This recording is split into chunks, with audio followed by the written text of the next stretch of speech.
Hello, I'm host Alistair Taylor, and welcome to a special bonus episode of Middle East Focus. We're pleased to bring you access to a recent MEI press briefing on the evolving Israel-Iran conflict, recorded on June 16, 2025. You'll hear from MEI's distinguished diplomatic and military fellows who bring decades of first-hand experience working on Iran policy and regional security issues. Their analysis offers insights into the rapidly developing events shaping the conflict and highlights the critical indicators we should be watching for as the situation continues to unfold. Let's dive right in. I'm Ken Pollack. I am the Vice President for Policy here at the Middle East Institute. And thank you for joining us on another of our briefing series on the ongoing war between Israel and Iran. We've got a terrific panel for you this afternoon. I am joined by Ambassador Barbara Leaf, who until January of this year was the Assistant Secretary for the Near East, State Department, by General Frank McKenzie, who until 2022 was the commander of U.S. Central Command, the commander of all U.S. forces in the Middle East, and by Alan Eyre. Alan was, the best way we decided to describe him was Alan was a diplomat of many years who participated in the nuclear negotiations with Iran, was also the State Department's Farsi spokesman. And so all have important, interesting backgrounds, all related to the current conflict. And so we're delighted to have them with us here. A reminder that we are on the record. You're welcome to use all of our remarks as you see fit. We'll start off with some opening statements from each of our speakers, and then we'll move swiftly to questions and answers. If you'd like to ask a question, please do so through the Q&A function in Zoom. If you're not familiar with the Q&A function, you can find at the bottom of your Zoom screen a Q&A button. You will find it between the share button, which is probably bright green, and the show captions button. If you click on that Q&A button, it will bring up a dialog box. You can write your question in there, and I will be asking those questions to the panelists as we move forward through the webinar. All right, with that, Barbara, I'd like you to start us off. I've asked each of the panelists to give 7 or 8 opening remarks, and then we'll move into our questions. So Barbara, why don't you start us? Thanks, Ken. As I've been thinking about this situation, the crisis, the conflict between Iran and Israel, and thinking about the things that we didn't know at the outset, what was Israel aiming for? What would Iran's response be? What was the U.S. role or President Trump's foreknowledge, et cetera. Some of those clouds have cleared, but some of them are still really confusing the viewer, if you will, or rather, it is shrouding all of this this conflict still in some very critical ways. So President Trump has given somewhat conflicting comments throughout, but he has made it clear at this point that he had foreknowledge, that he essentially didn't say no, but also made no attempt to associate the U.S. directly with it. Indeed, Secretary Rubio made it clear this was not our conflict.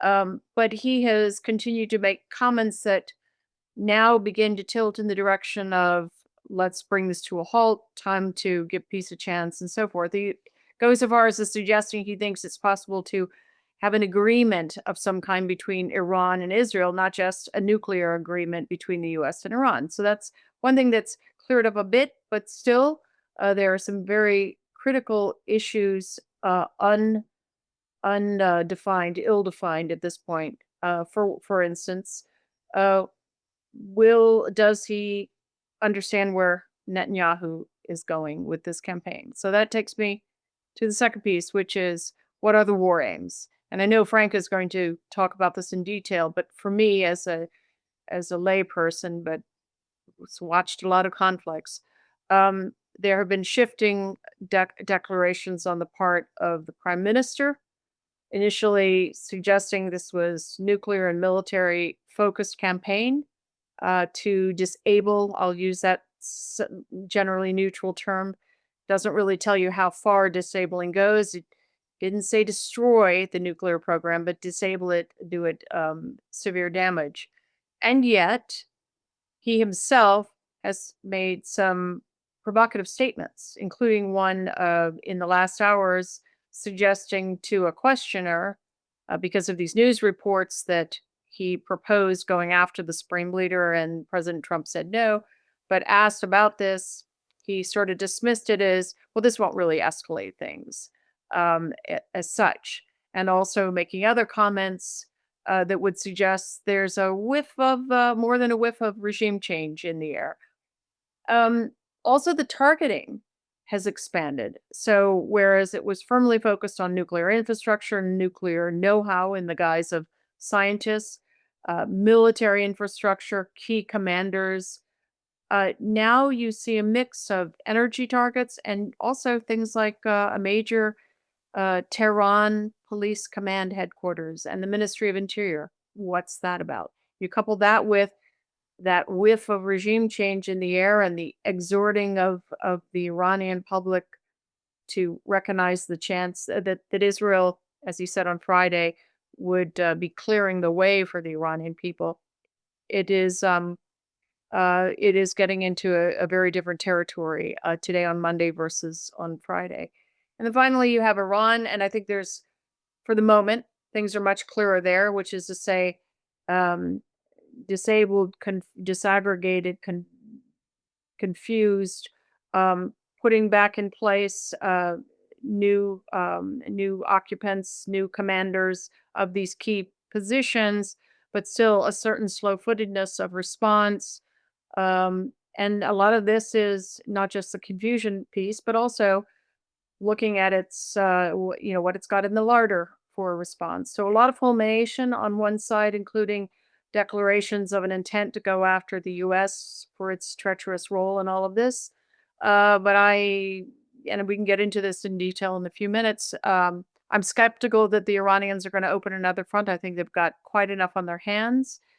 And there are, at least today, some informal indications that they are looking for an exit ramp, which that will put this game this will put the ball between Trump and Netanyahu and see whether they are aligned at all in terms of the outcome or the aims of this campaign. I'll stop there.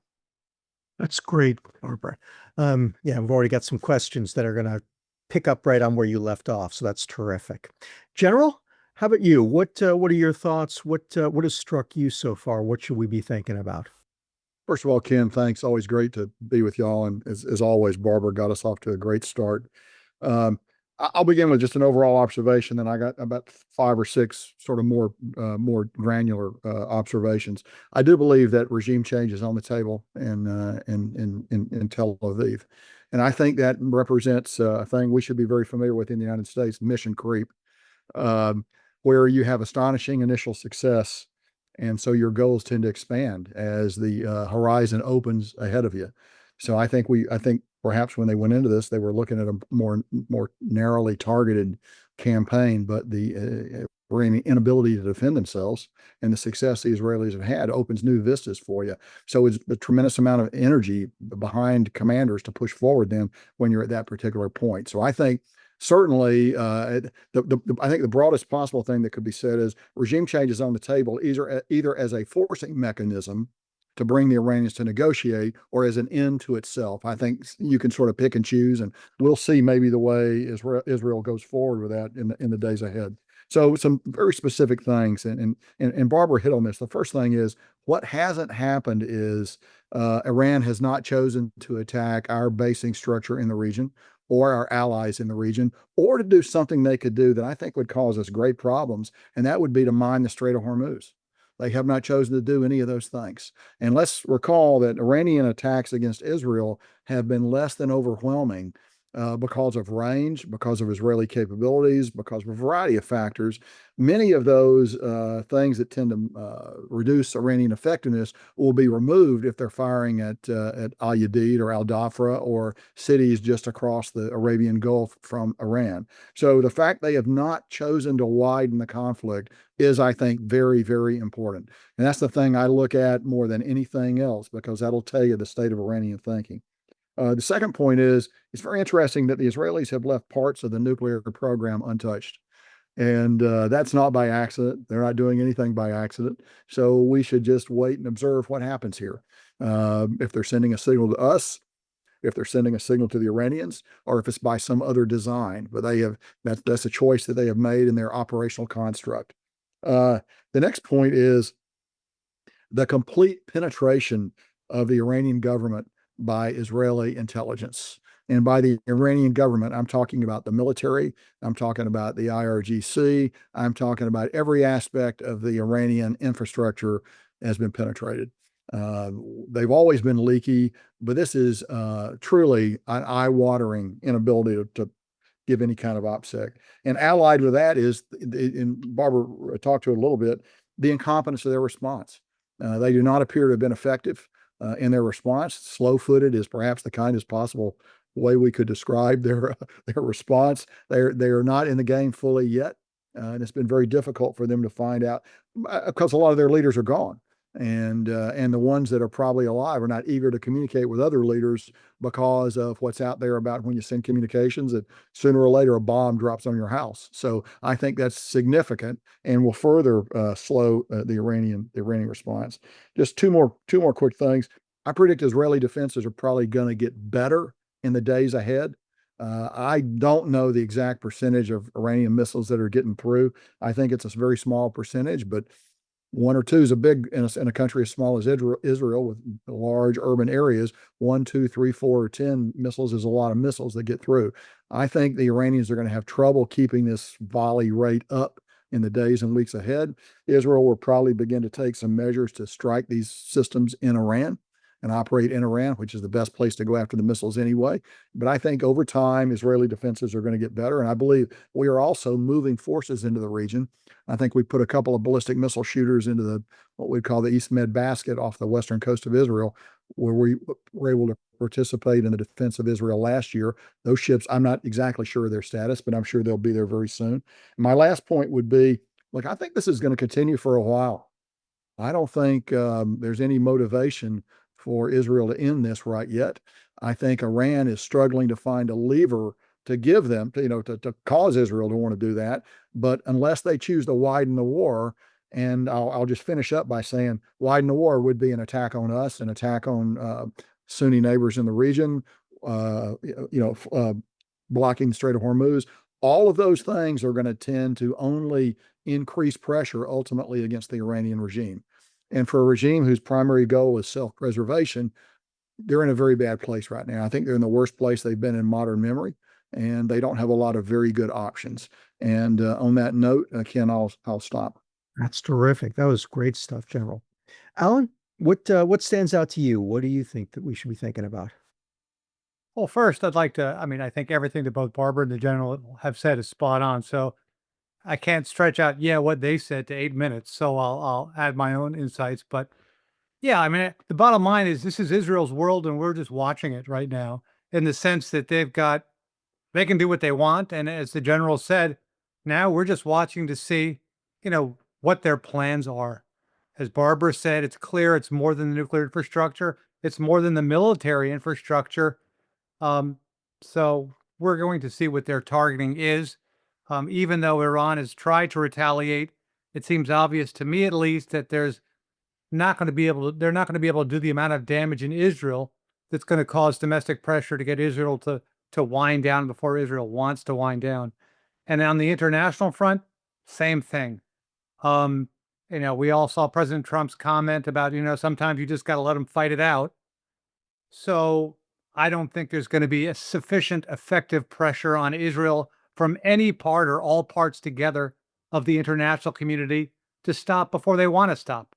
We've already seen in Gaza and elsewhere that when Israel feels threatened existentially, it's not going to pay attention to the international community, and it's going to continue as it thinks best. It has freedom of operations in Iran right now, or at least over Tehran and some of the major cities. They're reaching as far away as Mashhad. Again, as Barbara said, they're taking out energy, which is going to be huge. Iran already has a massive energy shortage. That's going to be a lot worse coming this summer based on the strikes that Israel has already carried out. They took out IRIB, voice and vision, and they can do that at will. So basically, they're going to keep bombing until they feel they've achieved some type of goal they've got. I think they're still trying desperately, not desperately. I think they're quite eager to draw the U.S. into the fight. I agree, I think, with what the general implied. I think probably Israel has plans to deal with Fordo if it wants to, even without U.S. bunker busters. Obviously, Israel's put a lot of thought into all this, and even though Fordo right now is pretty untouched other than a restraining wall, it could well be that Israel has plans to take out Fordo without U.S. help. But I do think that Israel would like to have U.S. cooperation. I mean, for its part, again, as both the previous speaker said, Iran is totally on its back foot. It's just going to its well-worn, if not threadbare playbook. You've got the moderates and whatever the reformists trying to indicate, as Barbara pointed out with the Wall Street Journal article and other articles, hey, we're willing to go back to the table. We all saw, I think, Sayed, Foreign Minister Iraqchi's tweet today saying all it would take for President Trump is to pick up the phone. So obviously, I think Iraqchi and the diplomatic community there are eager to signal that if Israel stops, then Iran is willing to return to negotiations. That's not enough for Israel.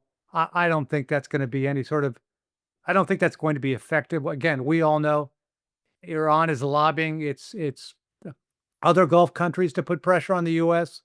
I think Saudi Arabia, the UAE, to a lesser extent, Qatar and Oman do have a lot of sway with the U.S. government, but I don't see them effectively getting the U.S. to get Israel to slow down. And again, there's this steady drumbeat of hardliner statements.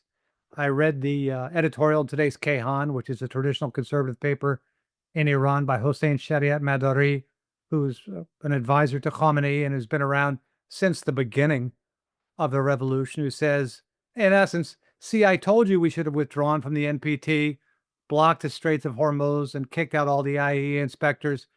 You can always find an IRGC general who will say something like, as one did today, even if Israel stopped fighting, we're going to keep bringing the fight against Israel until we've extirpated the threat.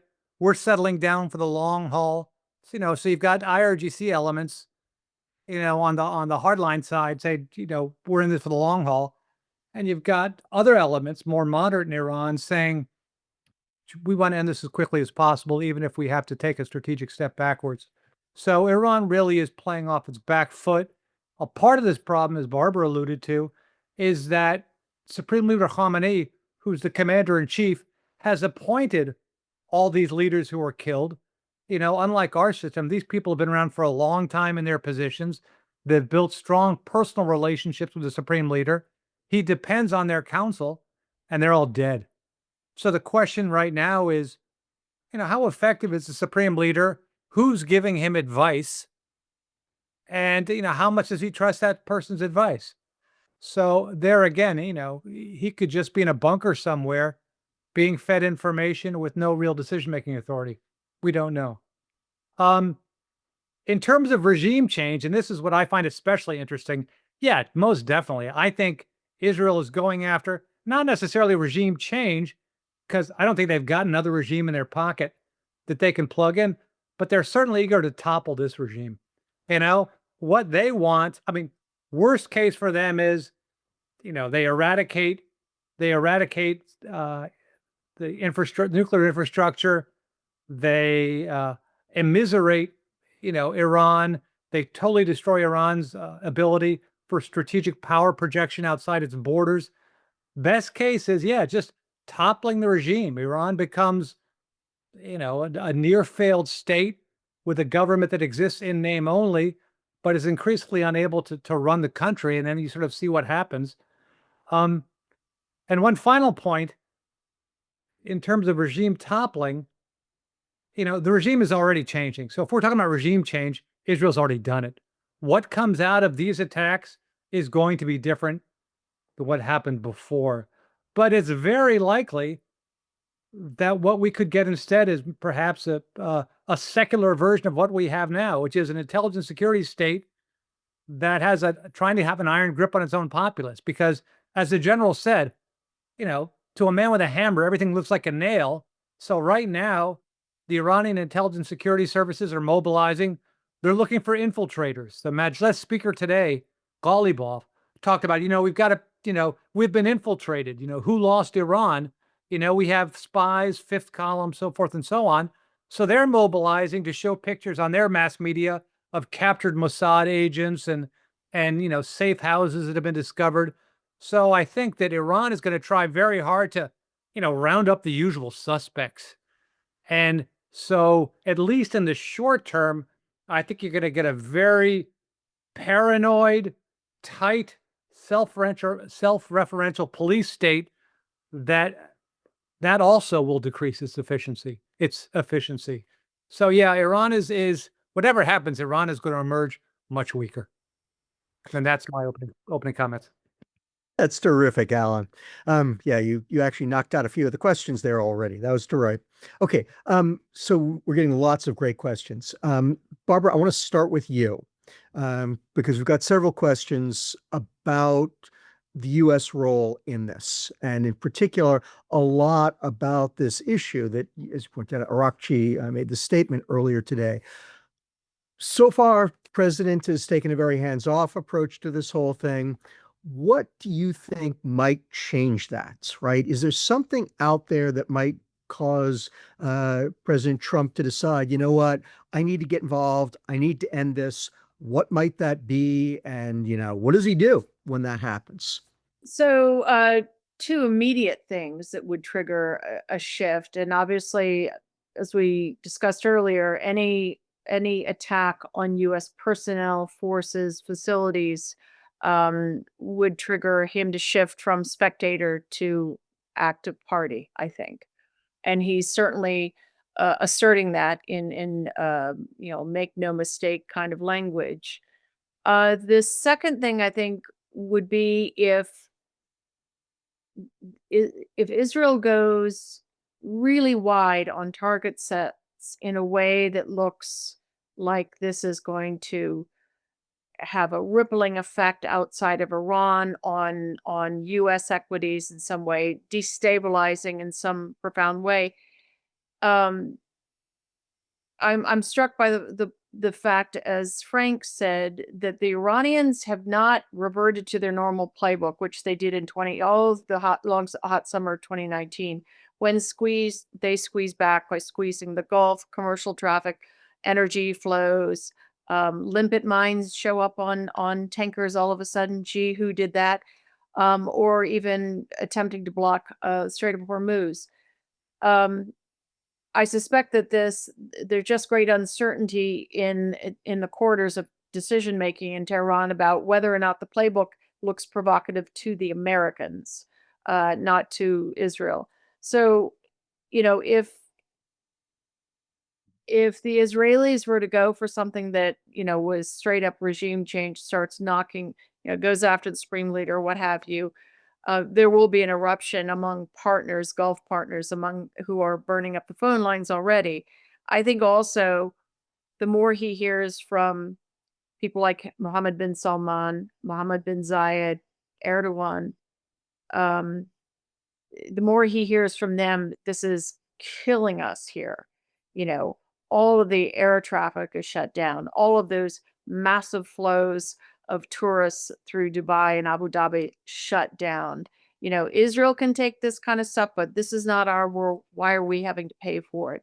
I do think they will remain very concerned that the Iranians lash out at them. I think, again, that is less likely than it was a few years ago, in part because they are making such an effort to keep a public distance between their governments and what Israel's doing or what the U.S. is saying. So that those first two points are where I think you get a sudden shift of Trump into more action oriented. But I think over the next few years, he's just going to hear relentlessly from people like NBC and MBS. Great. Thanks, Barbara. All right, General, also got one for you. Multiple people asking this question.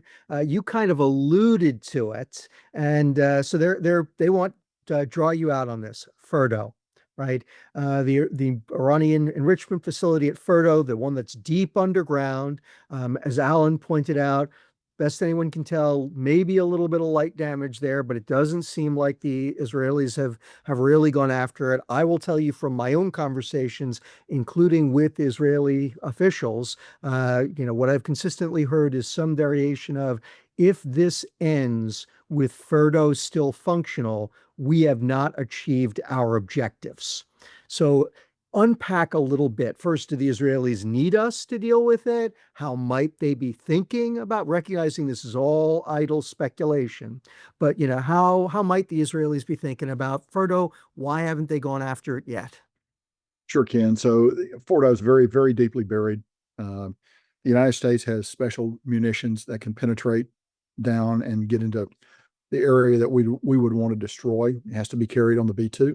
It's a special weapon. The only airplane in the world that can carry it, the only pilots that can fly that airplane are U.S. pilots. So it is a uniquely American capability. We've trained with that weapon for a number of years. It's featured various degrees in planning over my entire association with CENTCOM going back to 2010. And so that's a very real, uniquely American capability.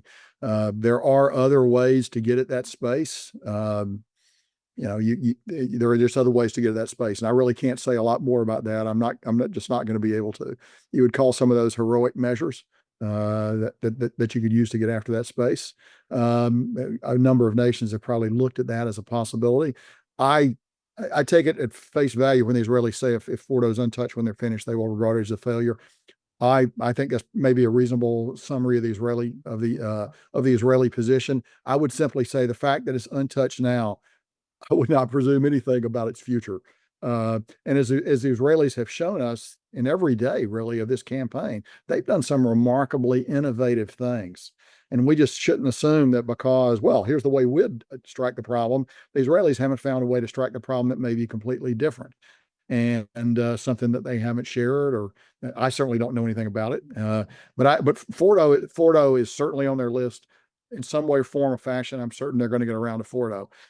As it may be trying to get us into the conflict. But I think the only way, I'll build briefly on what Barbara said, I don't see how we get in unless we're attacked. And the Iranians have been very careful about not doing that up until now.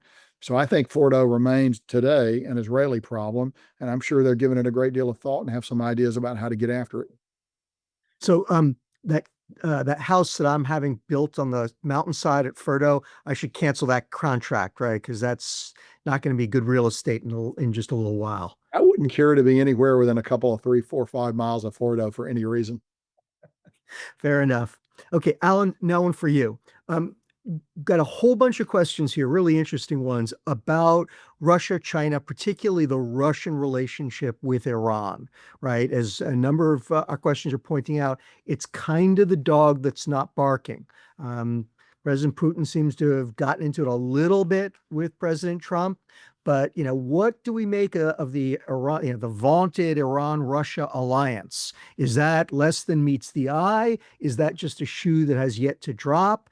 How do you think the Iranians are looking at the alliance with Russia? I mean, another way to think about it is, what does this say to the Iranians after this war is over? Should they, are they going to conclude, well, that wasn't worth anything anyway, because the Russians didn't come to our defense when we most needed them? I don't think they expect Russian reinforcements at this point. I think that both Russia and China have tremendous utility for Iran right now in the context of the UN. I mean, we've seen the total inability of the United Nations to do anything, which is not unique to this situation. But yeah, I don't think Iran's looking to Russia for help right now. Now, perhaps in the future, it could well be, but I don't think it's. I mean, I think it's a strong relationship, and there's a lot that Russia's going to be able to do. I mean, again, Iran is a very adept player within its own strictures in the international community and certainly at the UN. And, they like the Russian statement. They like the Chinese statement. They hated the European statement. I think the key question, the related question, perhaps one you didn't ask, is don't forget there's other things going on here, which is we still have the UNSCR that ends in October, right? So if nothing happens, then the UN sanctions on Iran get lifted by mid-October, right? We know that the E3 has already said they wanted to invoke snapback. So, I mean, this whole process obviously has taken a back seat based on the hostilities that started a few days ago, but that clock is still ticking. So, will the E3 do snapback, which, reimposes these harsh sanctions on Iran? There's already been talk brooded about, will Iran pull out of the NPT? Will it not? I don't think that's a decision Iran feels it needs to make in the next few days. They have more exigent concerns. But, when the whole issue of snapback and UNSCRs and what's going to happen to the UN, that's, I think, where Iran is going to be relying on Russia and to a lesser extent China for backup. But I don't think they expect, help from Russia at this moment on the front. It's great, Alan. All right, Barbara, back to you. And we got, once again, I think I asked you the same thing last time you were on, but we got a lot more questions on it. And that's regional reaction, right? Lots of questions about how different countries are reacting. In particular, we've got a number of questions about the various Gulf states. So give us a quick run through. Feel free to summarize, but also I know you'll pick out the different governments, how they're responding to this, and in particular, got several questions. What could make them change? What could make them change their position either more favorably toward Israel, more favorably toward Iran, against us? But a number of questions about what could get them to change their stance. So, at this current state of play, with a very uneven, poorly matched combatants, they want it over, period. They want it brought down to a low boil. They view correctly, only the White House, only President Trump being able to do that. Um, and, I contrast this with the way they looked at sort of the clearing operation, the crashing clearing operation that the IDF, Shin Bet, Israeli Air Force did last fall vis-a-vis Hezbollah. They just methodically took the organization apart, decapitated it, not just at the top, very top, but 2, 3, 4 layers down, completely left the organization shattered, disaggregated, reeling, and its political standing really demolished in the country. None of the Gulf countries could say publicly what they said privately, which is great going, finally. And the landscape was cleared not only in Lebanon, but it had knock-on effect next door in Syria, as we know. This is a very different, conflict. They have put enormous amounts of time and energy into a détente with Tehran and a sort of effort to kind of coax the Iranians or coax Tehran to view calm and stability in the Gulf and, bolstering, vibrant economic activity as in Tehran's interest. And if Tehran would just play nicely and play by the rules, including on the nuclear piece, that eventually Tehran too could benefit directly from this.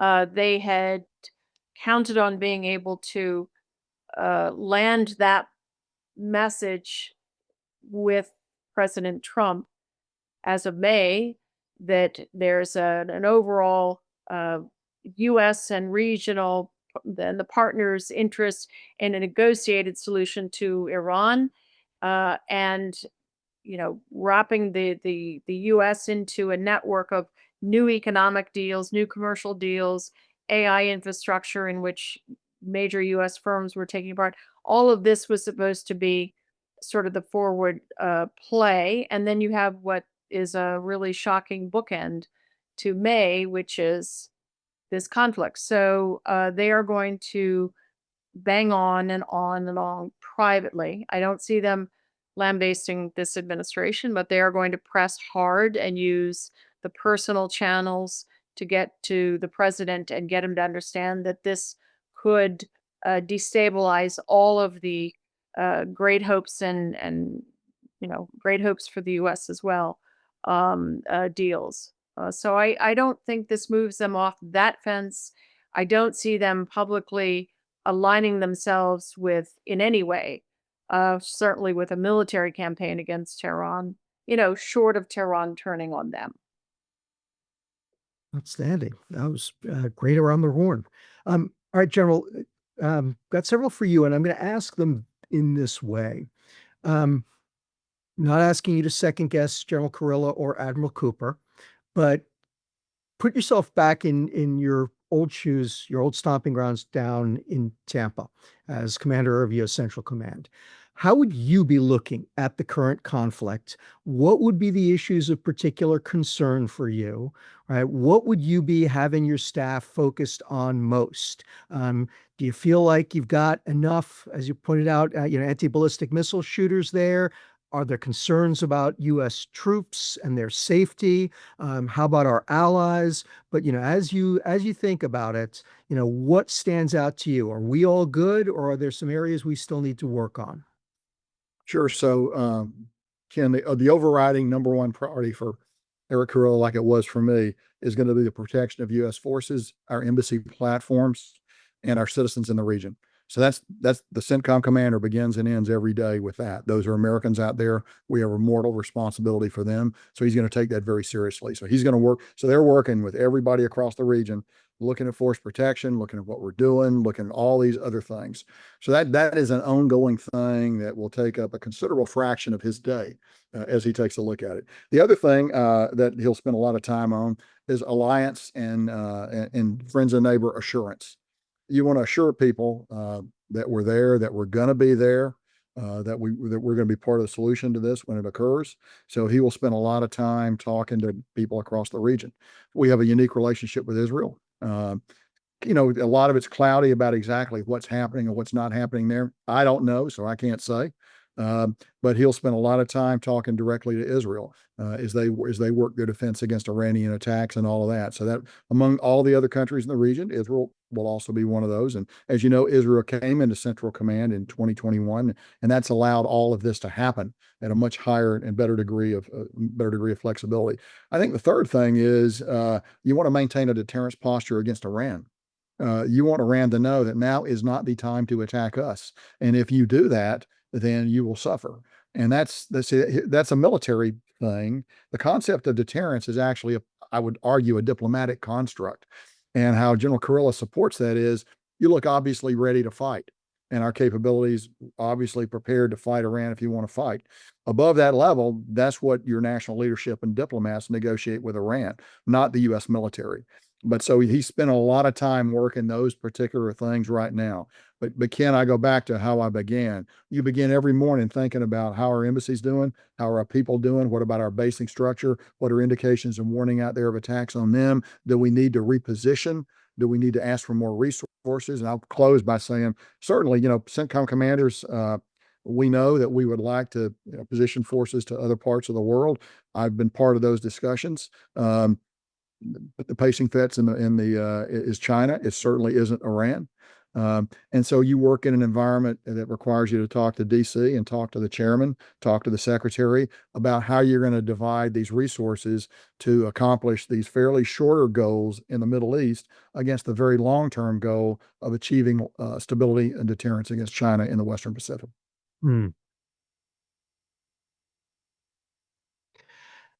That's great, General. Thank you. All right, Alan, I think this one's for you. So got several questions about, let's imagine that the Iranians were willing to come back to the table, right? That as part of a ceasefire agreement, the Iranians had to come back to the table to the nuclear negotiations. What do you think would be possible to get from them? And what would you be looking to get from them at this point in time? I mean, these attacks, the war has changed the circumstances from the negotiations that were going on beforehand? I think, I mean, again, I'll accept your premises for the purposes of the question. And I think Iran is more than willing to return to the negotiating table if it gets Israel to stop bombing. That doesn't necessarily mean that they're willing to be more flexible in terms of their red line. I mean, I think it is still the case that Iran sees foregoing enrichment on Iranian soil as an admission of surrender. And, you know, the people running Iran have been there for a long, long time. Most of them are veterans of the Iran-Iraq War. So they don't panic easily, which is not to say they're not panicking now. But I think they have a high tolerance for pain, but I don't necessarily think that they'd be willing to change significantly their red lines. I mean, I think President Trump has said, and others have said, that perhaps we should seek more maximalist goals in terms of getting Iran to limit its proxies, to halt its missile force, whatever. I think at this point, Iran is willing to signal a willingness to anything just to get to the table. But as I know from firsthand experience, once Iran is at the table and can get a sort of breathe a sigh of relief, it's willing to just stretch things out and take back tomorrow what it said yesterday, and argue over subordinate clauses in the sentence you agreed to last week. So yeah, I think Iran right now is scrambling to get Israel to stop bombing. And if that means signaling a willingness to change its red lines, it could well do that. But Israel knows this. Israel is not going to say, "Oh, wait a second, Iran is signaling it'd be willing to perhaps change its red lines, so we'll stop bombing." I mean, I think regardless of what Iran signals diplomatically, Israel is going to continue its attacks until it takes away not the intention, but the capability. Because what worries Israel is not intentions. Intentions change. It's Iran's capability. And that is what it wants to extirpate. That's great. All right, Barbara, this next one I think is clearly for you, which is Gaza. Gaza has been kind of lost in all of this. And we've got a number of different questions here around how should the U.S., how should the international community be thinking about Gaza in the aftermath of this war, whenever that is? Does this create opportunities for Gaza? Obviously, it creates more humanitarian problems, or has been, but is this good for Gaza potentially? Is it bad for Gaza potentially? What should the U.S., what should the international community be looking to do in the aftermath of this war to perhaps take advantage of different outcomes from the war? So look, I think in the short and in the medium term, the people of Gaza, the Palestinians of Gaza, are very much hurt by this conflict because it diverts attention wholly away from Gaza, which was the central feature, the central issue of the region, and a major issue between the administration and the Israeli government. It diverts to a larger one. It was something I always feared might be the case, because President Trump came into office wanting to, yes, get hostages home, and most importantly, American hostages, but really wanted the conflict ended as a stepping stone to normalization, alongside this desire to get to a nuclear agreement with Iran. I had the feeling from the get-go that Gaza would show itself demonstrably so complex and difficult to resolve because of Israeli internal politics, because of the continuing failure or refusal to define end goals in that conflict, and most importantly, post-conflict goals. So President Trump would veer towards Iran and focus on that to the exclusion or to the lessening the priority of Gaza. And I think that is even more the case now. So in the aftermath of this conflict between Iran and Israel, the attention will naturally be, and the energies of his appointed envoy, Steve Witkoff, will be entirely on Iran. And as Witkoff and company found, as the president found in this 60-day effort, it is really, really difficult, complex, a task to get the Iranians to where you want to go, even to an interim agreement. And as Alan knows better than any of us here, the mastery of the slip and slide approach of the Iranians to negotiations on anything.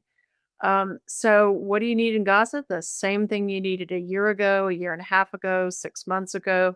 You need a defined post-conflict set of arrangements, security governance, and of course, reconstruction is sort of the easy part, but security and governance, and those are absolutely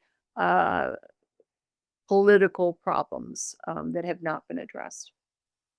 Great. General, I got two for you, and I think they're big questions, but you take them where you'd like to take them. So the first one of those is the technical aspects. Anything surprised you in this war? Obviously, the Israelis are brilliant in how they wage warfare. But anything is surprising, obviously we have an extensive relationship with them. We've been working with them for a while, as you point out. They got brought into CENTCOM, which was a very big plus in terms of easing that cooperation. Anything surprise you technically in this war? Something that you saw that kind of made you say, oh, I hadn't seen that before. And then I think a related question is the increasing reliance on targeted assassination, right? And obviously the Israelis are masters at it, but we in some ways kind of helped write the book, and we're seeing it in Russia and Ukraine. Right? This is becoming a very common thing, and as a veteran of the U.S. military, someone who has thought about these kinds of issues at all levels, how does the emergence of targeted killing and the ability to do so with drones, how does that change your thinking, or how should that change our thinking about wars? I mean, all this stuff that right now the Israelis are able to do to the Iranians pretty much with impunity, there's the real risk that someday somebody's going to be able to do to us. So those are two, the technical piece and then the targeted killings piece. Sure, Ken. So sort of two things that struck me about this conflict. One is the inability of the Iranians to get any better at operational security and to take measures to improve their leakiness. They can't seem to do it. And I think we're now going to see a huge counterintelligence era in Iranian history, and that's good for us because the counterintelligence era in American military diplomatic history wasn't a great era. It damaged us. I believe it will damage the Iranians for many years to come as they try to find out who on the inside is talking, and more power to them as they do that. The second thing, though, is probably we saw a little bit of it in Ukraine. It's the mixture of long-range strikes and extreme short-range drones. You saw it again, a little bit of it with the Ukraine strikes on the Russian strategic aircraft fleet, but you saw it even more here, where you've got long-range Israeli aircraft, presumably low observable aircraft, operating over Tehran and other targets, mixed with or preceded by short-range drones that have been launched clearly within the territorial limits of Iran and possibly within Tehran itself. The ability to mix those is, in fact, I think, going to become increasingly important going forward. And you're right to point out we should take a note on that. There is no nation in the world more vulnerable to these tactics than the United States. We will reap this in the future unless we take notes and prepare to defend ourselves from operations like this. But that combination of long-range, high-tech, and standoff missiles, bombs, and then drones of both large and small, because I think Israelis use both long-range drones, probably some low observable drones, and short-range, extremely inexpensive drones to address some of these targets. I think all of that is very important. The other point you talked about was assassination. Well, as you know, Ken, assassination is illegal under U.S. law, and the United States doesn't execute that. I have some personal experience with that. And so targeted strikes You do them when they're necessary. You don't assassinate because that would be illegal. And I'll let others argue about what the efficacy or the legality of what Israel's doing. We don't need to talk about that this afternoon. But I would say that the ability to reach out and strike selected members of the chain of command has a powerful effect on slowing the response and skewing the response. And I think the Israeli actions in doing it over the last 120 hours or so, or since this campaign began, have been masterful. It has shaped the Iranian response. It has slowed the Iranian response, and it also feeds into the great counterintelligence narrative that is now going to be told inside the various security organs of Iran as they search feverishly to find these loopholes, find these penetrating agents that are there. So I think it's a virtuous circle. If you want to see an Iran that's further weakened and embittered in the days ahead. I'll pause there. Yeah, that's great. All right, Alan, so your original comments about the potential for regime change in Iran, boy, you set off a firestorm there. So now you're going to have to clean up your mess. I take it back. I was only kidding. There are a lot of people who want to hear at least a little bit, because again, we only got 10 minutes left, and would like to, there's one more question I want to put to Barbara at the very least, and if I can sneak another into the general, that'd be great. But in particular, the question of what comes next. All right, so topple the regime, as you pointed out, not clear what comes next. And I think a lot of the questions they're getting asked, what they're really getting at is this issue of, is there some way that either the Israelis or we or both of us together, or God help us, we bring in a whole bunch of others, the Scandinavians, who the heck knows, is there some way to be able to shape the future in Iran after this regime falls, to get a more Western-oriented, more internationally minded, less belligerent, less odious regime? Is that even possible? I mean, anything's possible, but the short answer to your question is no. Let me expand on that. I'm drawn to the longer time frames. So what happens in the next few days? The only variable I think that's yet to be decided is whether Israel can draw on the U.S. Other than that, as I said earlier, I have to assume Israel is going to take out whatever it wants to take out. So to me, what's interesting is to what extent their targeting is going after the goal of regime change. We saw a little of it with attacking Iran's energy infrastructure. We saw a little of it of attacking the IRIB, Voice and Vision. So to me, that's what's most interesting is how extensive will Israeli efforts be to topple this regime? And again, regime change, topple, maybe it's logically equivalent, but let's this is not a plug and play where there's something else waiting. And I think it would be foolhardy to assume that a change of regime in Iran is necessarily for the better, because the alternative to this odious regime is not a well-run pro-Western regime that runs like a Swiss watch. It's a dysfunctional, broken down military, as the general said, securitized witch hunting regime that is increasingly unable to deliver essential goods and services to an increasing number of Iranians. So is the U.S. able to manage events so that we get a better regime? I think that, based on history, highly unlikely. That doesn't mean we have no capacity to influence what's going to happen in Iran. I just think we have zero capacity to influence it in a managed way that serves our national interest. So again, the key variable here, what are the Iranian people going to do?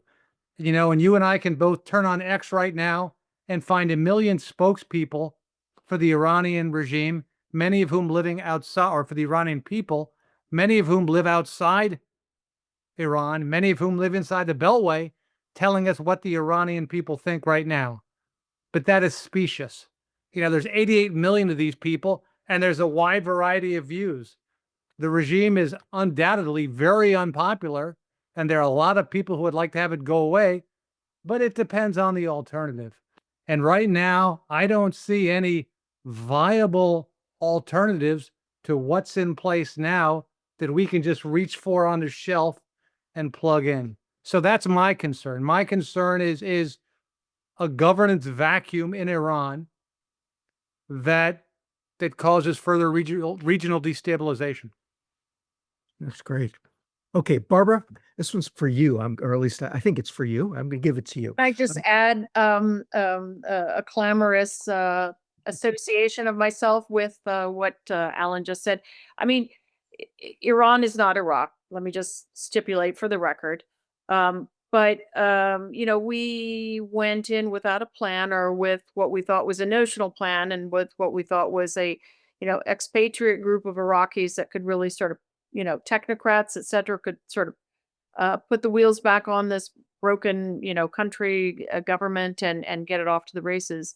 And there was an assumption that since a large portion of the public hated Saddam and had been oppressed by him, 60% at least, maybe some of the Sunni as well, that there would be a clamor that would not just welcome us, but would sustain this. And look how that ended up. So it's very easy to decapitate. It's very easy to do regime change. It is quite another thing to do regime creation. I'll just stop with that one. And your question. Okay, so question for you, the Houthis. Everybody wants to hear, not everybody, but I got 5 or 6 questions. People asking, they're another dog that isn't barking. What happens to them at the end of this fight?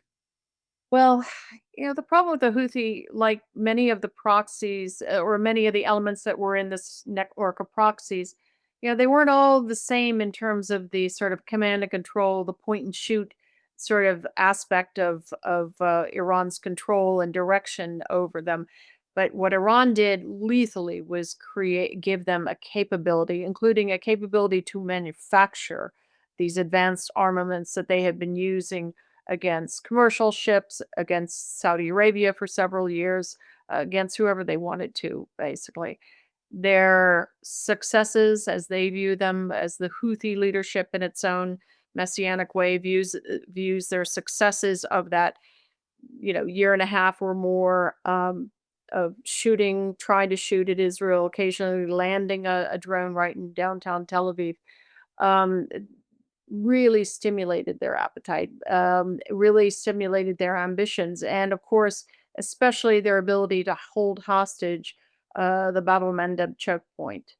They reveled in it. They still do.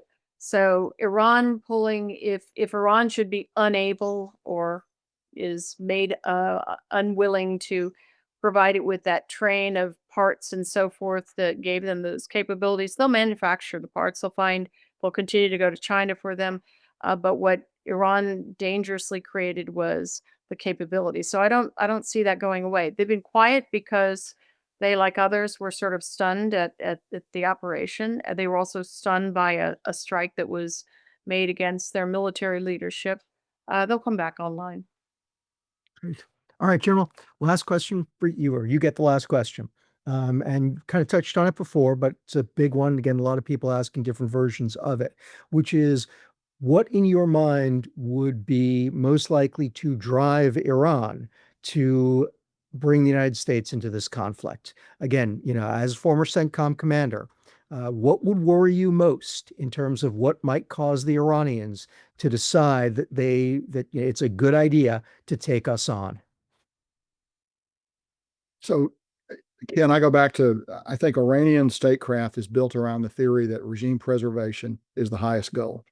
And I think we just need to remember that as we talk about this. They've negotiated adverse agreements before. They did it in the Iran-Iraq War, drinking from the poison chalice. It's a well-known observation of Iranian statecraft. I think that if they choose to widen the war, it would be an act of sheer desperation, and I believe it would be built on a faulty assumption that somehow that would lead to us ultimately, mediating or assuming now we're in the fight. Now maybe the United States will play a role in ending the fight. I think that's an extremely slender logic train to build a decision to bring us in on. In fact, there's absolutely no reason for Iran to bring us into this fight. In fact, they should seek to avoid it. Whatever else they do or don't do, they should keep us out. So I think I would argue it's a logical malpractice to bring us in if they chose to do that. Of course, nations make decisions for other reasons than logic. They make decisions from emotion. We all know our Thucydides about why nations make decisions. So that might be it might not necessarily be made on the cold, hard merits of the case. I think there's a very real possibility they'll do this, but I think it is a dangerous path for them to go down on. Hey, one last thing I would just like to say is jump on Alan's excellent comments and Barbara's as well. I'd like to say, look, if we get an Iran out of this that is dysfunctional, broken down, in a state of continual internal purging, and where people aren't doing very well, in other words, a failed state, I believe there are probably worse outcomes for the region than that.